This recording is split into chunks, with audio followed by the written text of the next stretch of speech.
এভাবে বানিয়ে ফেলুন মটর আলু বা আলু মটর, খেতে কিন্তু অসাধারণ হয় আর খুব কম উপকরণেই চটপট তৈরিও হয়ে যায়। এর জন্য সেদ্ধ আলু আর মটরশুঁটি তো লাগছেই। প্রথমেই সাদা তেলে দিয়ে দিচ্ছি রসুন কুচি।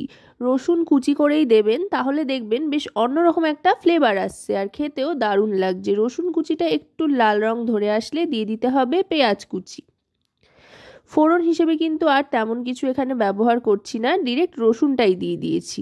তারপর পেঁয়াজ আর রসুনটাকে একসাথে ভাজতে থাকতে হবে।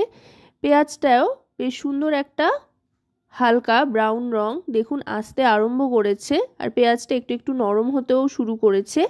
এই সময় দিয়ে দেব বেশ খানিকটা কাঁচা লঙ্কা কুচি। এবার কাঁচা লঙ্কা কুচি দিয়ে আরও খানিকক্ষণ ভাজা ভাজা করে নেব। গ্যাসের ফ্লেমটা মিডিয়াম টু হাইতে রেখেই রান্নাটা করতে হবে মোটামুটি। আর হ্যাঁ, এই রান্নায় কিন্তু কোনো রকমের জলের ব্যবহার হবে না, একদম শুকনো শুকনোভাবে তৈরি হবে, তাহলে কিন্তু খেতে দারুণ লাগবে। এবার দিয়ে দিচ্ছি এতে টমেটো পেস্ট। এখানে বড় সাইজের 2টো টমেটো পেস্ট করে দিয়ে দিয়েছি। যতটুকু যা গ্রেভি হবে এই টমেটো পেস্টের ওপর বেস করেই কিন্তু তৈরি হবে, কোনো রকম জলের ব্যবহার কিন্তু করছি না। টমেটোর কাঁচা ভাবটা চলে যাওয়া পর্যন্ত বেশ খানিকক্ষণ টমেটোটা কষিয়ে নিয়ে এবার দিয়ে দিচ্ছি এতে হলুদ গুঁড়ো 1 টিস্পুন পরিমাণে।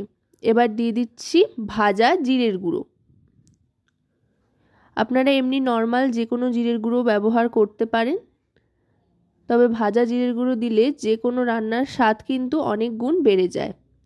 এবার দিয়ে দিলাম কাশ্মীরি রেড চিলি পাউডার। যেহেতু কাঁচা লঙ্কার ব্যবহার করেছি ঝালের জন্য, তাই এখানে কাশ্মীরি রেড চিলি পাউডার দিচ্ছি, সুন্দর একটা রং আসবে। আর এবার দিয়ে দেবো পরিমাণ মতো লবণ। এবার সমস্ত গুঁড়ো মশলার সাথে আরও খানিকক্ষণ মশলাটা কষিয়ে নেব গ্যাসের ফ্লেমটা লোতে রেখে।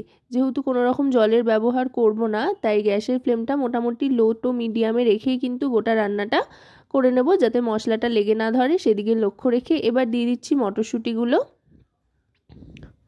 কড়াইশুঁটিটা দিয়ে এবার আরও খানিকক্ষণ রান্না করে নেব, মোটামুটি 25 থেকে 30 সেকেন্ড মতো ভালো করে কষিয়ে নেব। এবার আলুটা দিয়ে দিচ্ছি। এটা কিন্তু সেদ্ধ আলু, আর আলু কিন্তু পুরোপুরি সেদ্ধ করলে চলবে না, মোটামুটি 80% মতো সেদ্ধ করে নিয়েছিলাম। 80 থেকে 90% সেদ্ধ করে নিলেই চলবে, কারণ কিনা রান্না হতে হতে বাদবাকিটা হয়ে যাবে। আর যদি একেবারে আলু সেদ্ধ করে নেন তাহলে কিন্তু এটা তৈরি হতে হতে আলুগুলো একেবারে ঘ্যাদঘ্যাদে হয়ে যাবে, খুবই নরম হয়ে যাবে, যেটা কিন্তু এই রান্নার জন্য একেবারেই ঠিকঠাক নয়। তাই আলুটা 80 থেকে 90% সেদ্ধ করে দিয়ে দেবেন। তারপরে ঢাকনা চাপা দিয়ে দিলাম। মোটামুটি 3 মিনিট মতো ঢাকনা চাপা দিয়ে রাখার পর লো ফ্লেমে ঢাকনাটা সরিয়ে নিয়েছি। দেখুন দারুণ সুন্দর একটা রং কিন্তু চলে এসছে, আর আলুটাও কিন্তু সেদ্ধ হয়ে গিয়েছে। আর কড়াইশুঁটির কথা আলাদা করে তো বলার কিছু নেই, সেদ্ধ হয়ে গিয়েছে কড়াইশুঁটিটা। দেখুন আলুটা কিন্তু খুব সুন্দর সেদ্ধ হয়ে গিয়েছে। আশা করব রেসিপিটি আপনাদের ভালো লাগবে। ভালো লাগলে অবশ্যই রান্নাবাটি চ্যানেলটিকে সাবস্ক্রাইব করে লাইক শেয়ার কমেন্টের মাধ্যমে আমাদের পাশে থাকবেন, আর পাশে থাকা বেল আইকনটি অন করে দেবেন সবার আগে সমস্ত রকম নতুন রান্নার নোটিফিকেশান পাওয়ার জন্য। এবার স্বাদের জন্য দিয়ে দিলাম সামান্য একটু চিনি, আর দিয়ে দিচ্ছি শাহি গরম মশলার গুঁড়ো 1/2 টিস্পুন পরিমাণে, দিয়ে ভালো করে মিশিয়ে নেব। দেখুন একেবারে শুকনো শুকনোভাবে কিন্তু তৈরি করে ফেলেছি, প্রায় কিন্তু এটা 90% তৈরি হয়ে গিয়েছে। অসাধারণ গন্ধও ছাড়ছে। আপনারা কিন্তু রুটি, লুচি, পরোটা যে কোনো কিছুর সাথে সকালবেলা কিংবা ডিনারে এটা সার্ভ করতে পারেন। ব্রেকফাস্ট, ডিনার যে কোনো কিছুতে অসাধারণ লাগবে খেতে।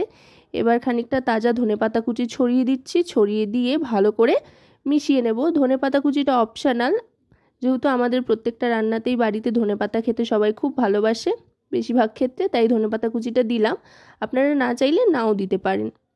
ধনেপাতা কুচিটা দিয়ে ভালো করে মিশিয়ে নিচ্ছি। মিশিয়ে নেওয়ার পর এবার সার্ভ করে দেবো। তো রেসিপিটা কেমন লাগলো জানাবেন।